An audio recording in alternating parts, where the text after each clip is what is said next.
lintas langsung dari Sabah, Sarawak dan Pahang mengisi paparan petang ini. Saya Sahih Samsudin, terus setia sejam bersama Berita Wilayah.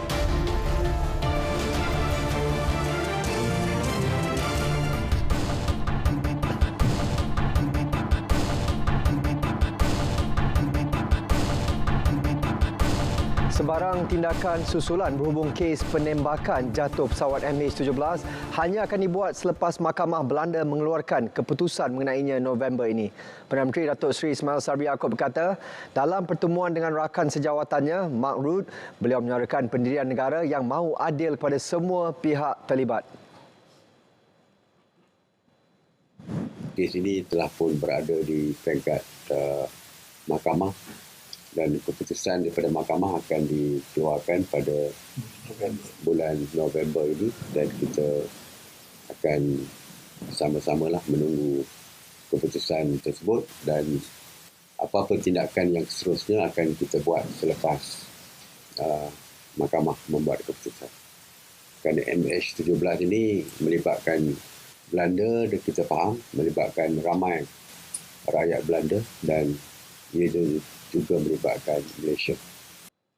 Kedua-dua pemimpin bertemu di Ibu Pejabat PBB sempena Perhimpunan Agung Badan Dunia itu di New York. Mahkamah Daerah The Hague akan memutuskan perbicaraan MH17 pada 17 November. 4 individu menghadapi 298 pertuduhan membunuh kerana peranan mereka menjatuhkan penerbangan yang dalam perjalanan dari Amsterdam ke Kuala Lumpur pada 17 Julai 2014. Selain MH17, kedua Perdana Menteri turut membincangkan isu keselamatan antarabangsa, inflasi global dan konflik di Ukraine.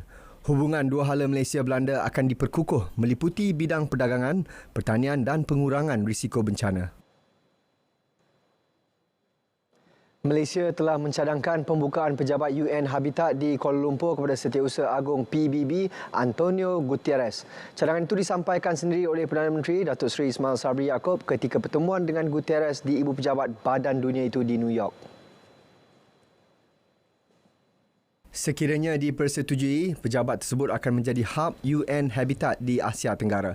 Jelas Perdana Menteri memandangkan UN Habitat tertumpu kepada proses pembandaran. Sebuah pejabat perlu ditubuhkan di rantau ASEAN yang sedang membangun pesat.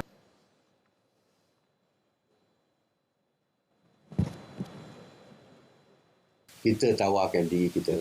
Jadi orang lain tak tawar. Saya percaya kita lah yang mendahului negara lain. Tetapi bukan satu perkara yang mudah kerana ianya memerlukan persetujuan daripada negara-negara ASEAN yang lain. Dan negara ASEAN lain mungkin akan memberikan pandangan yang berbeza dan sebagainya. Jadi kita cuma ini merupakan satu pandangan daripada kita saja. Dan jika ada persetujuan, perkara ini juga perlu dibawa ke negara ASEAN, sedangkan negara ASEAN untuk perurusan. Dan biasanya kita akan tengok berapa kos dan sebagainya.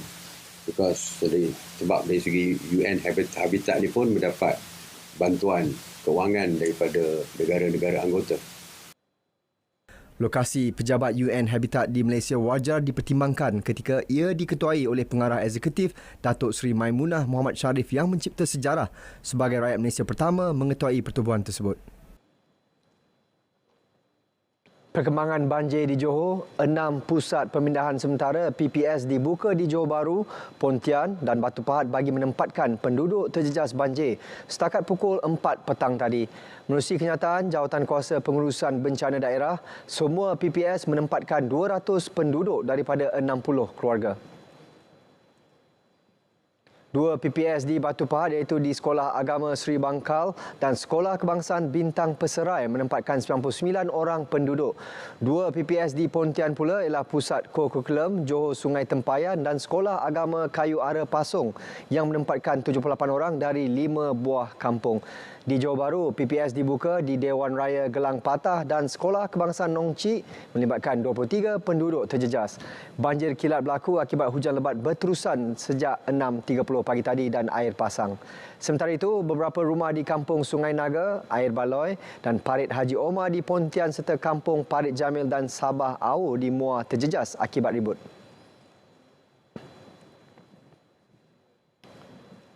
Dua tragedi bencana aliran puing di daerah Yan dan Baling Kedah antara bencana besar yang menggemparkan negara. Namun, sejauh manakah persediaan semua pihak memastikan keselamatan sungai terjamin? Ikuti laporan Nur Hidayah Anwar.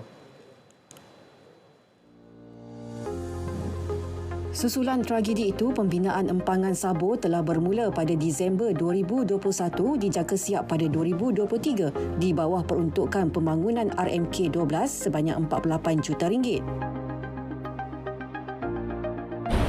Untuk Sabo di Baling ni, kita peruntukan dah ada dalam proses latihan kontraktor lah. Desain dah siap sebagainya. Kita jangka tahun ini juga kita akan menyediakan insyaAllah.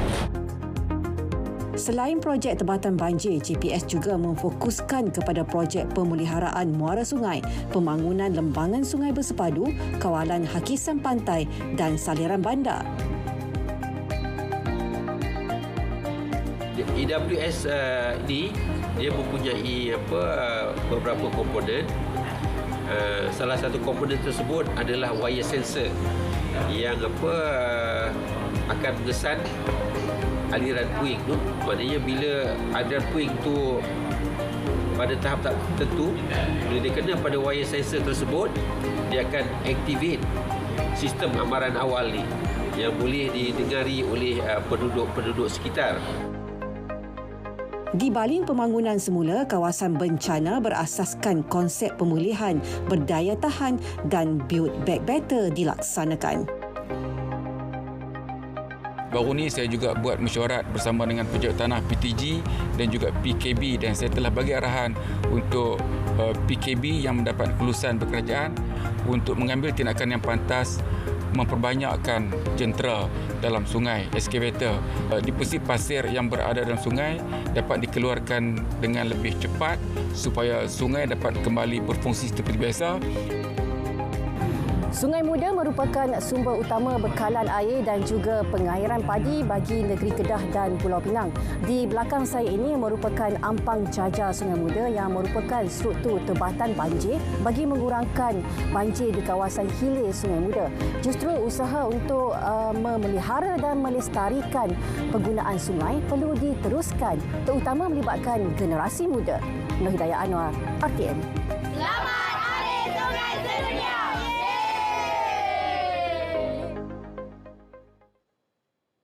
Sebelum ke perkembangan lain, kita ikuti perkembangan cuaca semasa bersama Pegawai Met Malaysia Muhammad Nafizi Mat Napiah.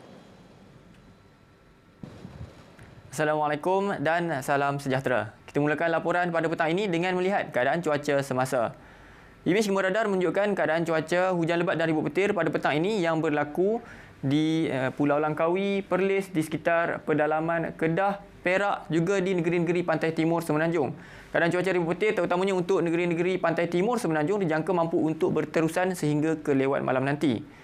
Hujan di sekitar negeri Barat Johor dan juga negeri Melaka pula dijangka akan reda menjelang awal malam ini.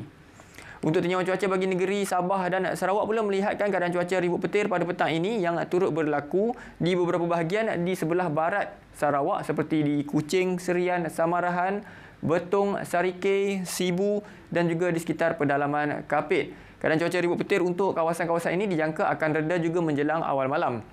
Bagi negeri Sabah pula, hujan lebat dan ribut petir yang berlaku di bahagian-bahagian sebelah barat dan utara negeri berkenaan sejak tengah hari tadi kini masih lagi berterusan, dan keadaan cuaca hujan lebat ini dijangka akan berterusan sehingga keesokan harinya. Oleh itu, jabatan kami telah mengeluarkan amaran hujan lebat berterusan kategori waspada untuk bahagian-bahagian di sekitar barat dan juga utara negeri Sabah ini sehingga keesokan hari. Keadaan cuaca hujan lebat dijangka mampu untuk berterusan sepanjang tempoh amaran. Oleh itu, orang ramai di sekitar kawasan-kawasan terbabit dinasihatkan supaya berwaspada, terutamanya bagi mereka yang berada di kawasan berkedudukan rendah dan juga di kawasan yang kerap banjir. Selain itu, jabatan kami juga turut mengeluarkan amaran angin kencang dan laut bergelora di kawasan-kawasan perairan yang berdekatan dengan kawasan amaran tadi, iaitu melibatkan kategori kedua bagi kawasan perairan yang berwarna jingga dan kategori pertama bagi kawasan yang berwarna kuning. Keadaan ini adalah berbahaya untuk sebarang aktiviti perkapalan, perikanan, bot-bot kecil serta aktiviti sukan dan rekreasi laut yang lain. Sekian dahulu info cuaca buat kali ini. Sebelum berpisah, kita lihat tinjauan cuaca bagi bandar-bandar utama di seluruh negara. Assalamualaikum dan salam sejahtera.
Fokus negeri di bawah Bayu.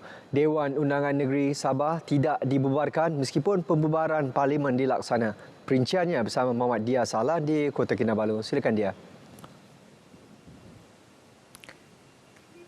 Ya, baik Sahih. Dewan Undangan Negeri Dun Sabah tidak akan dibubarkan walaupun pembubaran parlimen dilaksana kerana masih mempunyai 3 tahun lagi sehingga penggal penuh. Ketua Menteri Datuk Seri Panglima Haji Jinor menegaskan khabar angin yang menyatakan Dun Sabah akan dibubar sekiranya Perdana Menteri mengumumkan pembubaran parlimen tahun ini adalah tidak benar. Jelas Datuk Haji Ji apa yang penting kerajaan negeri di bawah Gabungan Rakyat Sabah Barisan Nasional GRSBN yang mewakili rakyat berbilang kaum dan agama di negeri ini akan terus diperkukuh selaras Hala Tuju Sabah Maju Jaya SMJ. Beliau juga mendedahkan gabungan tersebut telah bersiap sedia menghadapi pilihan raya umum ke-15 PRU 15 pada bila-bila masa dengan semua parti komponen dalam GRS bersetuju menggunakan logo GRS. Datuk Haji Ji yang juga Presiden GRS berucap demikian dalam program jelajah GRS Parlimen Batu Sapi disandarkan. Sementara itu, pengerusi penyelaras program jelajah GRS Parlimen Batu Sapi merangkap Ketua Bahagian Bersatu Batu Sapi Hairul Firdaus Akbar Han berkata, melalui program turun padang ini, ia dapat memberi kefahaman kepada rakyat mengenai dasar-dasar yang dilaksana kerajaan. GRS ini wujudnya disebabkan untuk memastikan kestabilan politik dan seterusnya memajukan dan memakmurkan masyarakat kita. Kita semua di negeri Sabah ini memang dahagakan pembangunan, terutamanya anak-anak muda, peluang pekerjaan, perumahan, infrastruktur asas, sosioekonomi. Program jelajah GRS Parlimen Batu Sapi merupakan siri yang kelima selepas diadakan di Keningau, Kudat, Lahadatu dan Telupit. Jabatan Kebajikan Masyarakat siap siaga untuk membantu penduduk terjejas bencana banjir sepanjang monsun timur laut yang dijangka berterusan hingga Mac tahun depan. Kesiapsiagaan itu termasuklah penyediaan peralatan dan pelbagai kelengkapan bagi menghadapi bencana banjir di depoh utama Kota Kinabalu. Menteri Pembangunan Masyarakat dan Kesejahteraan Rakyat Datuk Syahilmi Yahya berkata, turut diagihkan barangan keperluan dan bekalan makanan ke Pusat Kawalan Operasi Bencana PKOB di daerah yang dikenal pasti berisiko banjir bagi memudahkan penyaluran bekalan makanan kepada penduduk terjejas dengan kadar segera. Dari sudut Kementerian Pembangunan Masyarakat dan Kesejahteraan Rakyat, yang mana Jabatan Kebajikan Masyarakat adalah satu jabatan yang terlibat secara langsung dalam pengurusan bencana. We have to work closely to face the bencana monsun timur laut and will be coordinated by all the district officer. Datuk Syahilmi menyatakan demikian di Papar bagi mengulas mengenai persiapan agensi di bawah kementeriannya bagi menghadapi monsun timur laut. Di Sabah terdapat beberapa daerah yang berisiko dilanda banjir, antaranya Beaufort, Penampang, Kota Belud, Pitas, Beluran dan Kota Marudu. Penganjuran program melibatkan pertubuhan belia mampu menjadi medium dalam mengasah bakat-bakat kepimpinan pada masa hadapan. Penglibatan mereka dalam menjayakan pelbagai program dapat membangunkan kemahiran kepimpinan yang berkesan selain meningkatkan kemahiran berkomunikasi dan tanggungjawab sebagai pemimpin. Menteri Belia dan Sukan Sabah Datuk Elron Angin berharap pertubuhan belia di negeri ini terlibat secara aktif dalam penganjuran sesuatu program yang bukan sahaja memperlihatkan keupayaan mereka, malah memberi impak positif kepada masyarakat.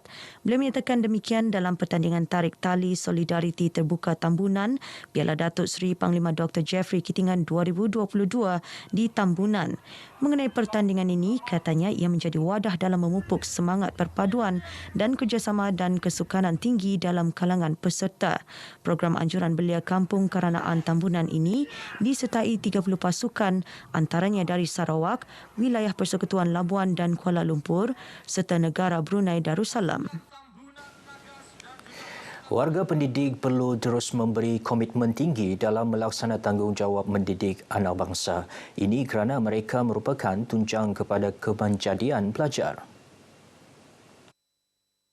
Adu Napas Datuk Nizam Abu Bakar Titingan berharap setiap pendidik dedikasi terhadap tugas yang diamanahkan sekaligus meningkatkan kecemerlangan pendidikan di negeri ini. Selaku pemimpin yang ada di Tawau ini sentiasa mendukung dan menyokong usaha warga pendidik untuk melahirkan anak-anak bangsa kita dari segi kemenjadian murid supaya generasi muda yang ada pada hari ini dapat kita sandarkan harapan untuk terus memastikan negara dan negeri kita pada masa akan datang akan diwarisi oleh generasi-generasi yang berilmu. Datuk Nizam yang juga pembantu Menteri Kewangan berkata kepada pemberita dalam Majlis Apresiasi Kecemerlangan 2021 Pejabat Pendidikan Daerah PPD Tawau di Dewan SJKC Sinhua Tawau. PPD Tawau menduduki tempat keempat daripada 24 PPD di seluruh Sabah. Ia hasil pencapaian cemerlang dalam bidang akademik dan kejayaan dalam bidang kurikulum di peringkat negeri, kebangsaan dan antarabangsa. Ya, masyarakat perlu mengubah persepsi terhadap pendidikan teknikal dan latihan vokasional TVET sebagai pengajian kelas kedua. Kerjasama semua pihak sama ada di peringkat sekolah maupun pemimpin setempat perlu memainkan peranan dalam memberi pemahaman kepada masyarakat mengenai bidang TVET. Timbalan Menteri Pengajian Tinggi Senator Datuk Dr. Ahmad Masrizal Muhammad berkata, usaha itu bagi menarik lebih ramai golongan belia menceburi bidang TVET selaras agenda kerajaan menghasilkan 35% tenaga kerja berkemahiran dalam bidang berkenaan menjelang 2030. Saya juga ingin menyarankan yang kedua bahawasanya semua masyarakat perlu mainkan peranan untuk mendukung agenda pendidikan teknikal dan juga pendidikan vocational negara ini. Beliau memberitahu sidang media selepas menyempurnakan Majlis Perasmian dan Convocation Politeknik Sandakan Sabah kali ke-9 di Sandakan. Seramai 402 graduan daripada Jabatan Agroteknologi dan Bioindustri menerima Diploma Agroteknologi dan Diploma Aquakultur bagi sesi Jun dan Disember 2020 serta sesi 1 2021-2022. Turut disampaikan anugerah projek terbaik dan anugerah pengarah. Dari segi akademik, saya merupakan penerima anugerah Ketua Jabatan dari SEM 1 hingga 5, serta ada lagi banyak pertandingan ataupun penglibatan yang saya ikutlah selama study. Saya merupakan wakil untuk projek inovasi yang berlangsung di PWTC KL, di mana pencapaian pelajar politeknik sehingga mendapat Silver Youth Innovation Award. So dari situ memang boleh nampak bahawa the innovation in TVET kan regarding Industrial 4.0 is there. Sekarang saya sudah bekerja saya ambil diploma aquakultur, and then saya bekerja pun sama juga aquakultur punya juga, yaitu di QQ Jor, bagian udang punya juga. Keboleh pasaran graduan Politeknik Sandakan mencapai tahap 98.9% berdasarkan kajian pengesanan graduan bagi tahun ini.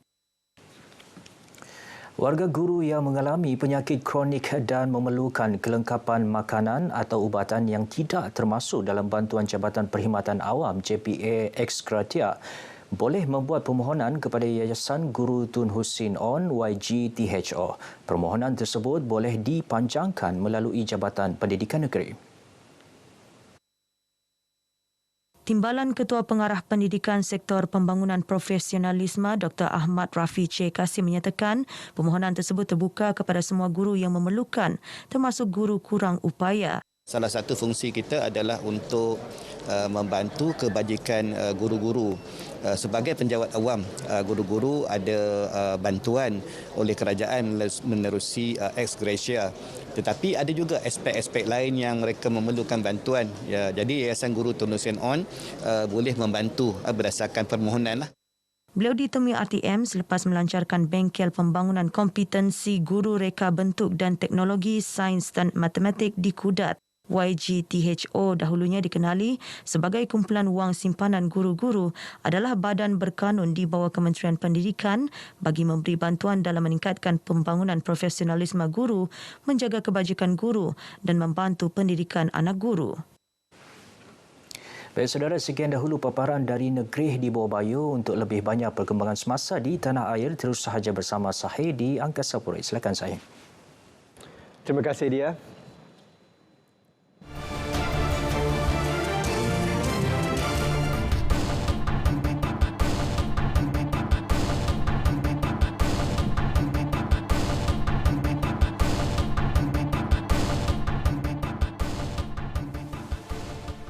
Kita ke Sarawak. Antara tumpuan dari negeri itu hari ini peruntukan bagi tambah baik Sekolah Menengah Kebangsaan Agama Tun Ahmad Zaidi. Perinciannya kita bersama Bu Mawin. Silakan Bu Ma. Ya Sahih, terima kasih. Sekolah Menengah Kebangsaan SMK Agama Tun Ahmad Zaidi Tunas menerima peruntukan berjumlah RM28 juta daripada kerajaan negeri. Mengumumkan perkara itu, Premier Sarawak Datuk Patinggi Tan Sri Abang Johari Tonopeng berkata, peruntukan itu akan digunakan untuk projek pembangunan tambahan di sekolah berkenaan.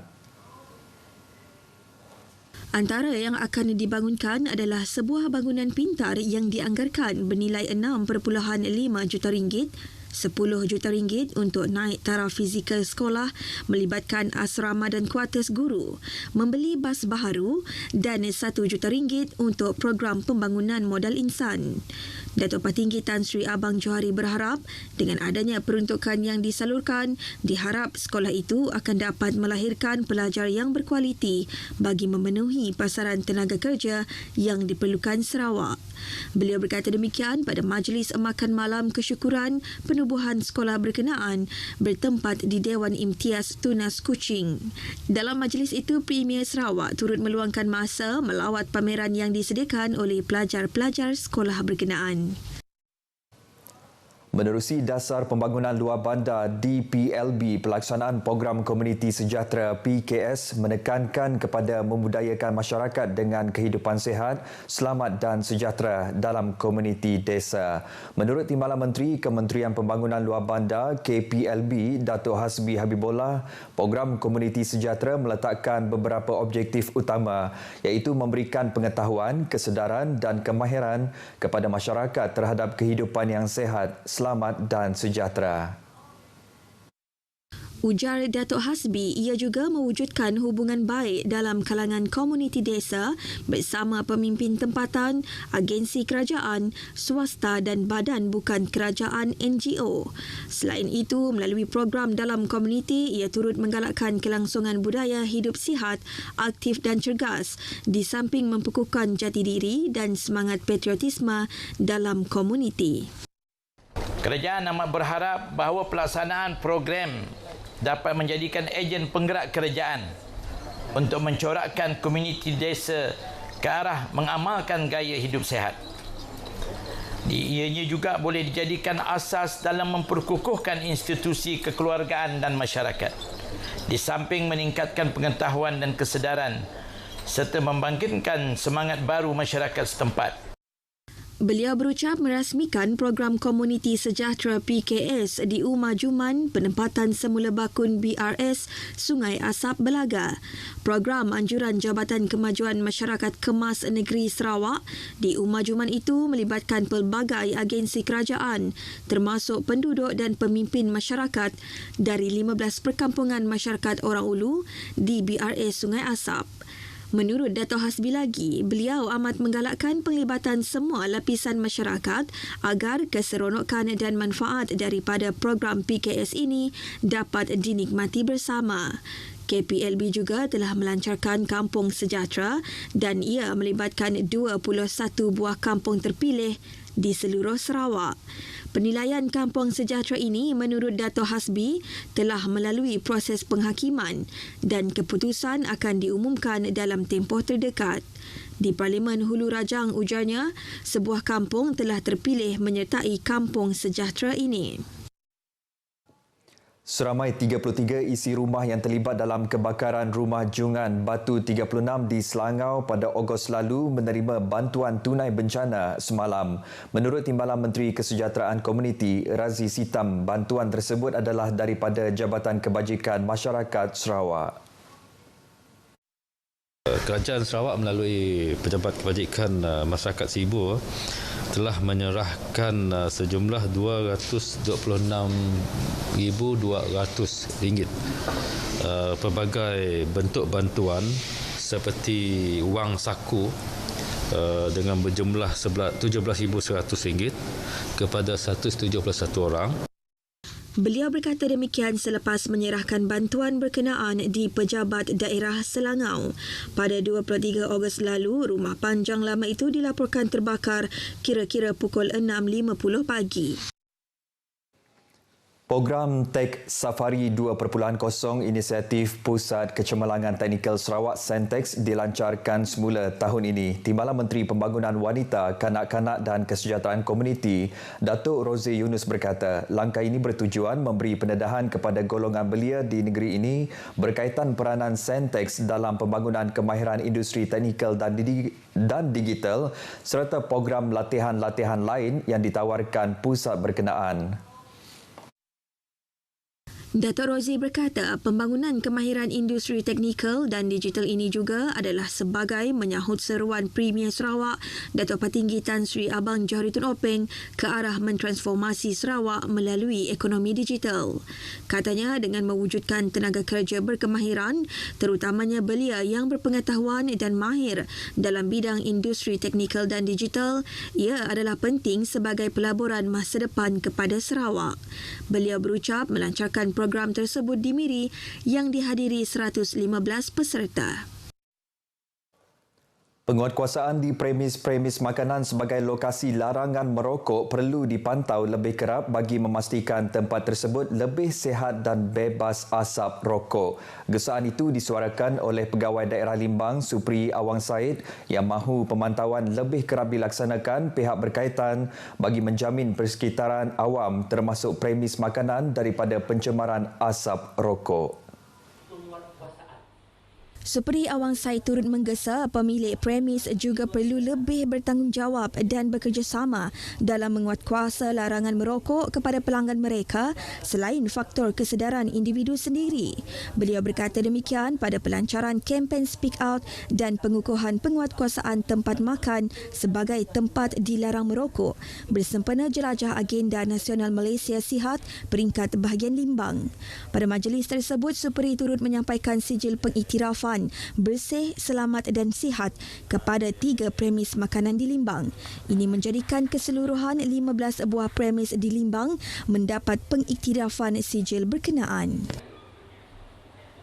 Baik, Kementerian Belia, Sukan dan Pembangunan Usahawan masih menunggu butiran daripada Persatuan Bola Sepak Sarawak FAS dan Perbadanan Sukan Sarawak SAC berhubung isu tunggakan gaji pemain dan pegawai Sarawak United Football Club SUFC. Menterinya Datuk Seri Abdul Karim Rahman Hamzah menegaskan FAS diminta terbuka dalam butiran mereka berkaitan perkara tersebut. Katanya isu terbabit turut mendapat perhatian daripada Premier Sarawak Datuk Petinggi Tan Sri Abang Johari Tun Openg kerana ia melibatkan nama Sarawak dan berharap ia dapat diselesaikan secara baik. Beliau bagaimanapun menjelaskan kementerian beliau tidak dapat campur tangan terlalu mendalam berkenaan isu tersebut kerana pasukan yang menyertai saingan Liga Malaysia pada masa ini adalah melibatkan kelab-kelab. Datuk Seri Abdul Karim mengulas artikel yang diterbitkan sebuah akhbar nasional bertajuk SUFC bohong selesai tunggakan gaji selepas merasmikan program Nang Rindu Citra Hari Malaysia di Asajaya. Beliau dalam pada itu sekali lagi meminta FAS agar memohon kepada FAM supaya diberikan subsidi yang lebih besar bagi menampung kos yang tinggi terpaksa ditanggung setiap kali melibatkan permainan di luar Sarawak. Kos yang tinggi tersebut merujuk kepada penerbangan dan penginapan para pemain dan pegawai. Kira-kira 100 peserta menyertai program Fun Ride sepanjang 13 km bersempena Karnival Sukan Pertubuhan Belia Kebangsaan Bersatu Sarawak Seberkas atau Kasus Samariang di Kampung Lintang, Kuching semalam. Menurut kenyataan media Seberkas Samariang, program kayuhan berbasikal tersebut merupakan salah satu pengisian dalam program franchise Kasus Anjuran Seberkas Negeri Sarawak yang diadakan dengan cara sinergi antara unit-unit dalam seluruh cawangan Seberkas Samariang bagi mengukuhkan lagi perpaduan dan integrasi sosial. Majlis pelepasan disempurnakan oleh Ahli Dewan Undangan Negeri Daro selaku Setiausaha Agong Saberkas Safi'i Ahmad. Kesemua peserta berlepas menuju ke gelanggang takraw Kampung Semerah Padi bagi program seterusnya iaitu simbolik perasmian cabaran sepak takraw Kasus. Di lokasi tersebut juga program tanggungjawab sosial korporat Saberkas Prihatin dilaksanakan iaitu penyerahan sumbangan berupa wang tunai kepada mangsa kebakaran. Karnival Sukan Saberkas Semeriang yang diadakan bermula Jumaat lalu hingga 2 Oktober ini turut diserikan dengan pelbagai aktiviti seperti cabaran badminton, futsal lelaki, bola jaring wanita dan sepak takraw. Baik saudara, perkembangan itu tadi mengakhiri berita dari Sarawak. Kita kembali bersama Sahi di Angkasa Puri. Silakan Sahi. Terima kasih Buma. Baik, kita akan berhenti berehat seketika dan akan kembali selepas ini.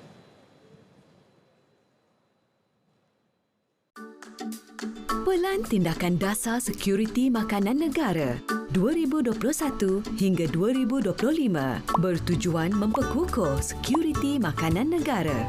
Berikut langkah proaktif menangani isu bekalan harga makanan. Pelaksanaan stok simpanan ayam menerusi Lembaga Pertubuhan Peladang. Mempermudahkan proses pembayaran tuntutan subsidi harga ayam dan telur. Memudah cara prosedur import melalui penangguhan fee permit dan mewujudkan laluan pantas barangan makanan haiwan. memperkasa pemasaran dan pasaran oleh Persatuan Nelayan, mempergiat kempen makan ikan segar beku dan air tawar, memperkukuh rantaian pengeluaran hasil pertanian komuniti, menjadikan aktiviti pertanian komuniti sebagai usaha ke arah sekuriti makanan negara.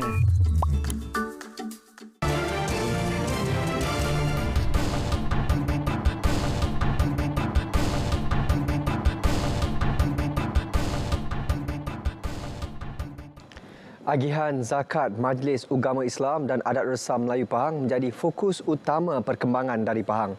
Langsung ke studio RTM Kuantan, kita bersama Atira Haswah.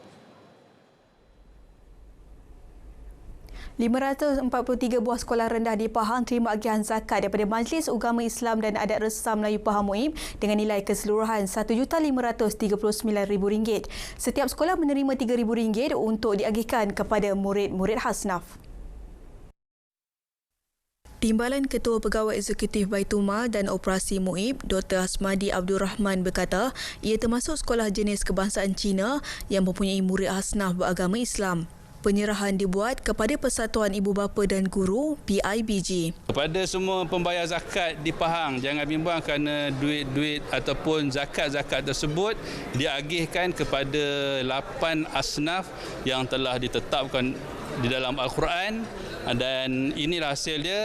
Dan kita juga telah membuat sedikit panduanlah kepada pihak sekolah supaya duit tersebut jangan disalahguna, mesti diagihkan kepada pelajar-pelajar miskin, sama ada untuk menyelesaikan hutang-hutang mereka ataupun makan minum harian mereka ataupun pakaian mereka ataupun pendidikan mereka. Dalam pada itu, beliau turut memaklumkan sekiranya terdapat program syiar Islam seperti mengaji, tadarus dan sebagainya, guru dan PIBG boleh memohon dana Hasnaf Fisabilillah yang turut disediakan MUIB. Beliau berkata demikian selepas penyerahan agihan zakat pelajar miskin kepada PIBG Sekolah Rendah Negeri Pahang di Pekan. Di Pekan, sebanyak RM144,000 telah diagihkan kepada 48 buah sekolah. Tanaman komersial herba saca inci di Kemayan Bera berpotensi membuka banyak peluang pekerjaan selain menjadi sumber pendapatan tambahan penduduk setempat. Ladang tanaman herba secara komersial pertama dan terbesar di Pahang ini turut boleh dimanfaatkan sebagai tarikan baharu.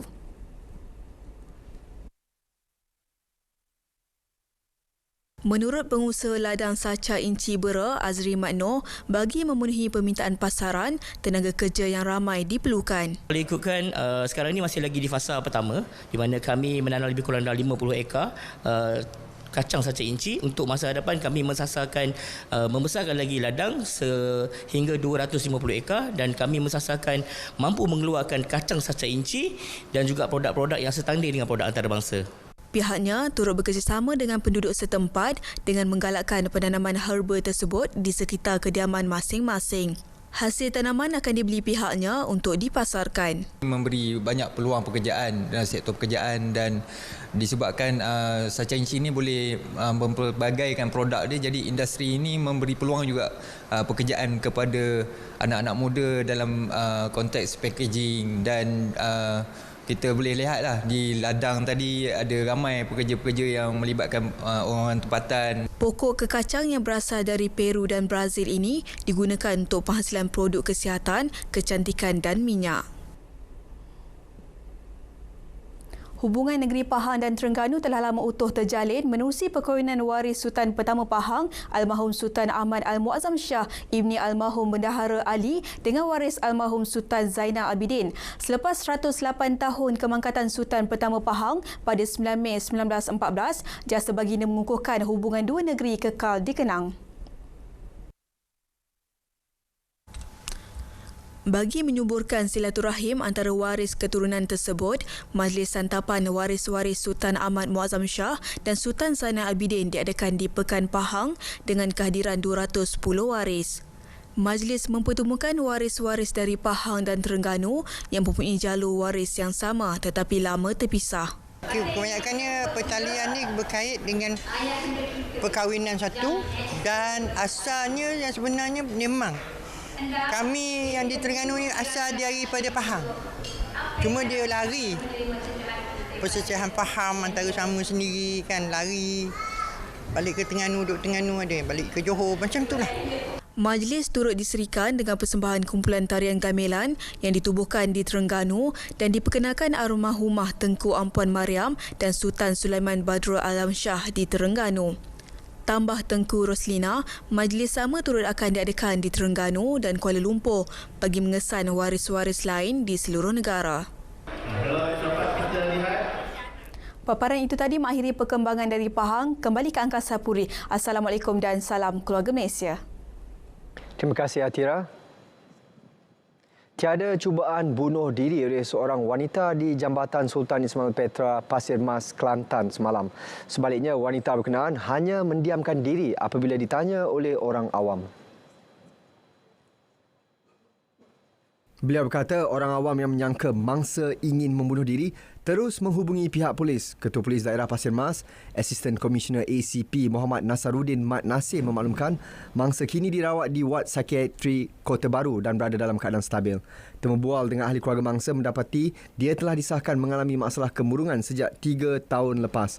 Semalam, tular di media sosial, rakaman seorang wanita berbaju kurung biru sedang ditenangkan oleh pengguna jalan raya yang melalui jalan tersebut.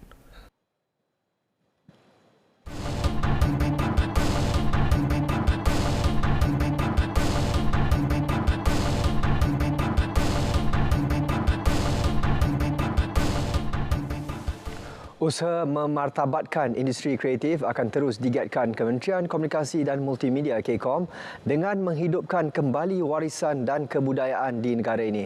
Usaha itu penting untuk menjadikan industri kreatif tanah air sebagai antara penyumbang utama kepada keluaran dalam negara kasar KDNK negara. Menurut Timbalan Menterinya, Datuk Zahidi Zainul Abidin, pihaknya juga akan berusaha untuk memberi peruntukan kepada setiap negeri bagi menjayakan perkara tersebut.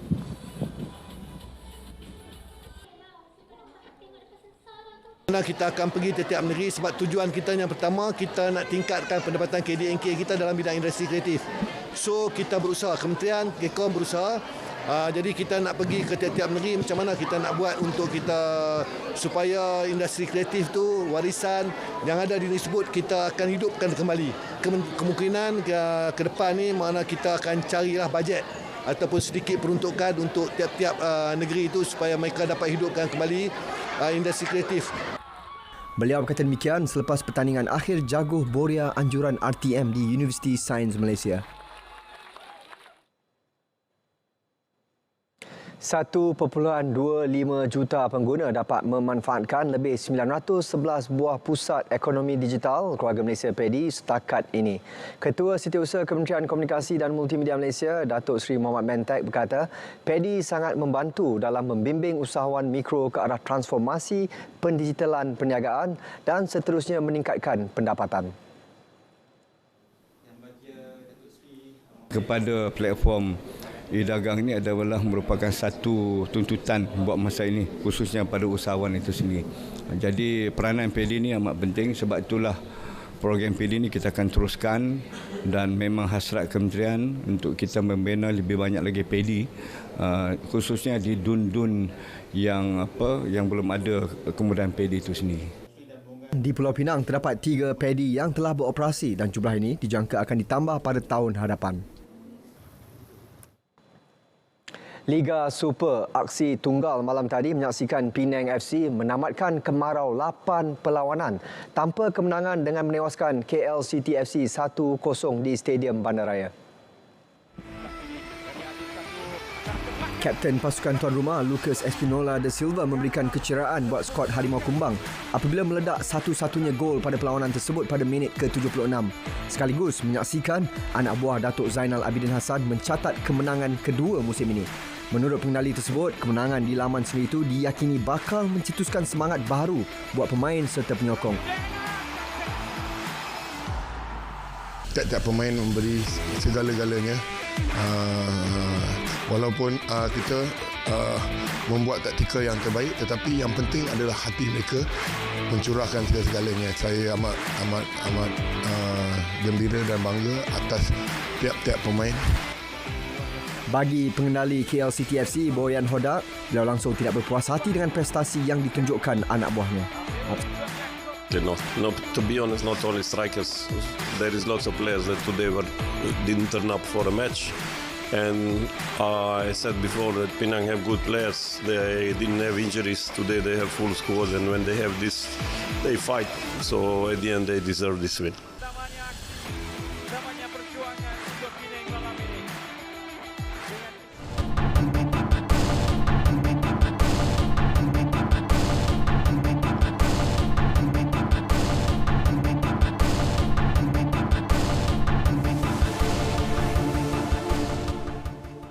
Jawatan Kuasa Masjid dan Surau di seluruh negara disaran menubuhkan koperasi masjid di karya masing-masing sebagai usaha memperkasa pembangunan ekonomi masyarakat. Setakat ini terdapat 500 masjid dan surau telah mempunyai gerakan koperasi. Namun ia masih rendah berbanding jumlah 6,300 masjid dan 4,000 surau yang ada. Dan dari segi angkasa ni, kita akan memberikan sumbangan kewangan pada koperasi masjid yang baru tubuh saya. Kita akan beri sumbangan kewangan sebagai permulaan untuk belanja ni. Sebab bila nak buat mesyuarat agung, saya dah bagi tahu dan kita pun memang beritahu kepada penaja penubuhan koperasi kewangan, jangan pakai duit masjid. Sebab lain. Sebab ini dia entiti yang berbeza. Masjid, koperasi dari segi legal. Dan kita pun tak nak dia associatekan dari itu hak masjid. Sekarang kita buat. Jadi untuk itu angkasa akan peruntukkan sebanyak RM500 kepada koperasi karya masjid yang nak buat mesyuarat agung permulaan.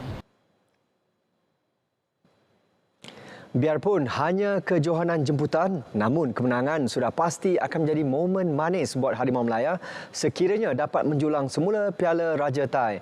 Skuad kendalian Kim Pan Gon kini hanya selangkah untuk merealisasikan impian itu apabila turun berdepan Tajikistan dalam aksi final di Stadium Chiang Mai malam ini. Pemain tengah kebangsaan Brandon Gunn percaya mereka mampu untuk menamatkan penantian 44 tahun memenangi kembali piala tersebut. Pemain kacukan Malaysia Australia itu menyeru rakan sepasukan memberikan persembahan 100% memandangkan ia merupakan perlawanan yang sukar. Very exciting for the boys to be in the final. It goes to show that the performance that we put on the field against Thailand has been an amazing achievement for the boys. So we've done very well, but it's not the end. And we have come here to put in good performances first, and then the results will come from those good performances.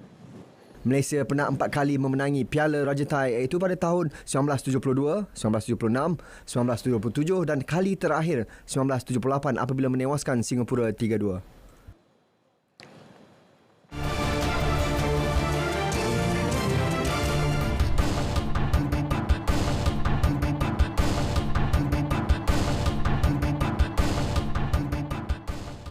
Semangat kekeluargaan yang tinggi merupakan antara faktor utama kejayaan kontingen Johor. Perkara itu diluahkan Ketua Kontingen Datuk Muhammad Najib Samuri selepas anak buahnya berjaya meraih gelaran juara keseluruhan Sukan Malaysia SUKMA MSN ke-20 malam tadi. Edisi SUKMA kali ini menunjukkan peningkatan ketara prestasi atlet Johor apabila berjaya meraih 77 pingat emas, jauh melepasi sasaran awal 40 pingat emas. Antara kuncinya sebenarnya saya anggap atlet ni sebagai seperti adik-adik saya juga. Saya minta diorang pagi sebelum ke venue masing-masing hubungi ibu bapa masing-masing, minta restu untuk melakukan aktiviti masing-masing di venue masing-masing. Berikutan pencapaian membanggakan ini, Johor mula dilihat sebagai kuasa besar baharu sukan tanah air, apatah lagi dengan penguasaan kelab bola sepak JDT FC dalam saingan Liga Malaysia. Namun, bagi Datuk Muhammad Najib, perkara itu perlu dinilai sendiri oleh pihak luar. Kita tak boleh menilai diri kita, mungkin di pihak luar yang akan menilai diri kita. Negeri Johor pun dah banyak kemudahan untuk aktiviti sukan dan saya percaya negeri Johor bakal menjadi kuasa besar sukan tanah air, insya-Allah. Pada acara penutup di UKM Bangi malam tadi, Johor turut menyapu bersih gelaran atlet terbaik. Muhammad Fakhrullah Muhammad Rumaizi dari Sukan Kanu dinobatkan atlet lelaki terbaik selepas membolot 9 pingat emas dan 2 rekod kebangsaan. Manakala perenang muda Tan Ruk Zing diangkat sebagai atlet wanita terbaik dengan pencapaian 6 emas, 1 perak dan 1 gangsa. Berkenaan dengan imbuhan dan juga majlis meraihkan atlet Sukma Johor yang bertanding, beliau menyerahkan kepada kerajaan negeri untuk membuat keputusan. Dalam pada itu, Menteri Besar Johor Dato' On Hafiz Ghazi dalam memuat naik di Facebook menzahirkan ucapan tahniah kepada semua atlet, jurulatih, pengurusan dan Majlis Sukan Negeri Johor serta pihak terlibat yang menyumbang kepada kejayaan kontingen Sukma kali ini. Menurut kenyataan itu, kerajaan negeri akan mengiktiraf serta memberi penghargaan sewajarnya kepada semua yang terlibat mengharumkan nama negeri itu. Beliau juga menjunjung kasih kepada Tengku Mahkota Johor, Tengku Ismail Sultan Ibrahim yang sentiasa mendoakan dan memberikan semangat kepada kontingen Sukma Johor. Kerajaan negeri juga merancang untuk meraihkan barisan atlet, jurulatih, pengurusan dan mereka yang terlibat dalam kejayaan Johor mencipta sejarah berkenaan. Turut menzahirkan ucapan tahniah di atas kejayaan tersebut adalah Sultan Johor, Sultan Ibrahim, Sultan Iskandar dan anak endanya, Tengku Mahkota Johor, Tengku Ismail Sultan Ibrahim. Jabatan Pendidikan Negeri Melaka bersedia untuk membantu Persekutuan Baseball Malaysia BFM menyenaraikan sukan baseball di dalam pentaksiran aktiviti jasmani sukan dan ko-kurikulum PAJSK. Jelas Ketua Sub-Unit Ko-Kurikulum Unit Pembangunan Bakat Murid JPN Melaka Muhammad Hanif Omri, ini bagi memastikan murid-murid yang terlibat mendapat manfaat pemarkahan aktiviti jasmani sukan dan ko-kurikulum murid. Tambah Muhammad Hanif lagi, proses menyenaraikan persatuan kelab atau sukan perlu melalui proses di peringkat kementerian dan perlu mendapat kelulusan daripada bahagian sukan, ko-kurikulum dan kesenian KPM. Sekiranya tidak ada masalah dari segi dokumentasi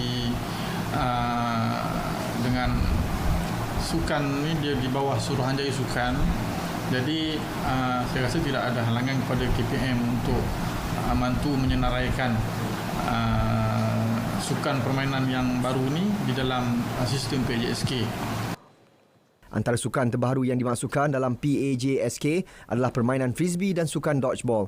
Beliau ditemui selepas merasmikan klinik baseball dan pelancaran projek tunas baseball negara bawah 12 tahun di Sekolah Kebangsaan Sri Lanang, Jasin, Melaka.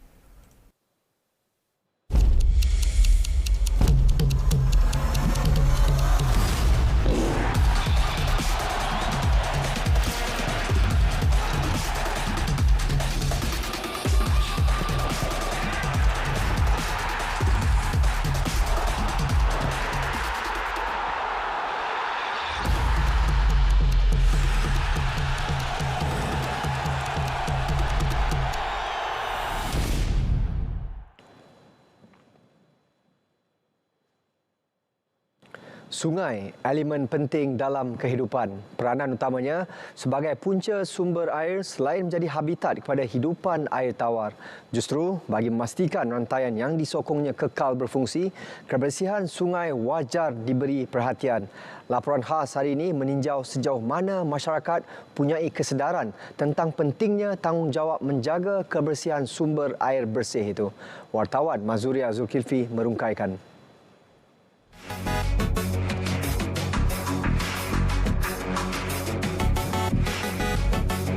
Kalau sungai tercemar, empangan akan ditutup dan proses membersihkan air yang tercemar itu juga akan mengambil masa dan akan melibatkan kos yang banyak. So, secara langsung dia juga akan meningkatkan kos kerajaan bagi pembersihan pencemaran dan dalam pada masa yang sama rakyat juga akan terjejas. So kalau sungai itu dah tercemar, salah satu pusat pelancongan tu akan terjejas lah. Begitu juga mempengaruhi kesihatan kita lah, sebab kita nak mempunyai air yang baik kan, air yang berkualiti. Jadi akan mempengaruhi kesihatan masyarakat juga. Esko Perumahan Kerajaan Tempatan dan Alam Sekitar Datuk Zaidi Atan berkata, kerajaan negeri membuat pendekatan secara inklusif melihat pentingnya sungai untuk diwariskan kepada generasi akan datang dengan mengurangkan penggunaan bahan kimia semasa rawatan air. Disebabkan faktor itu, kita menyedari bahawa kualiti air sungai bermula daripada hulu sungai bertahap 2, kemudian dia pergi ke hilir sungai bertahap 3. Yang ini disebabkan oleh pencemaran daripada influence yang bukan saja melibatkan sistem industri tapi melibatkan sistem pertanian, sistem penternakan dan juga sistem perumahan yang dibuang secara terus ke dalam longkang-longkang ataupun parit-parit yang menyalurkan air itu ke sungai-sungai utama yang menjadi sumber kepada minuman kita. Pengarah Jabatan Alam Sekitar Negeri Melaka, Rosli Mustafa pula berkata, pelbagai usaha dijalankan pihaknya untuk tujuan penjagaan sungai termasuk mengawal kualiti air dengan pemantauan berkala. Kualiti air sungai akan dipantau 6 kali setiap tahun bagi stesen manual, manakala stesen automatik bacaan akan diperoleh setiap 30 minit. Sebanyak 56 stesen pengawasan kualiti air sungai manual dan 2 buah stesen pengawasan kualiti air sungai automatik terdapat di negeri ini. Bagi Jabatan Alam Sekitar, kita ada satu akta induk yang kita panggil Akta Kualiti Alam Sekeliling 1974. Bagi kawalan pencemaran sungai, kita ada Seksyen 25 untuk kawalan pencemaran ke atas perairan daratan. Perairan daratan termasuk dalam sungai. Seseorang tidak boleh mengeluar, melepas atau meletakkan apa-apa bahan bahaya pada alam sekeliling dengan melanggar syarat-syarat yang kita tetapkan di bawah akta. Selain daripada itu, kita ada Seksyen 16 untuk kawalan pelepasan efluen atau pelepasan buangan daripada premis-premis yang kita lesenkan.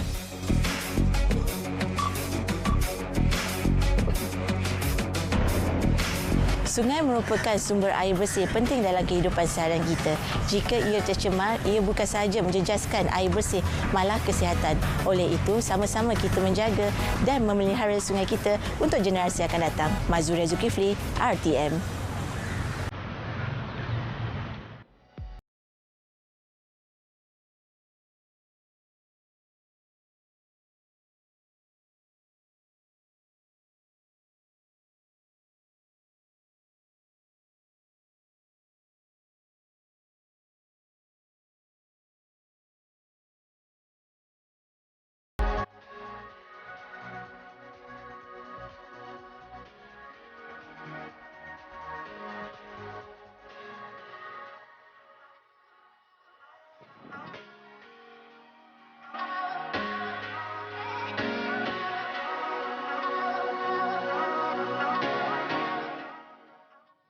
Berita Wilayah edisi Ahad 25 September 2022 berakhir di sini. Dapatkan perkembangan sahih sepanjang masa melalui portal berita.rtm.gov.my. Saya Sahih Samsudin.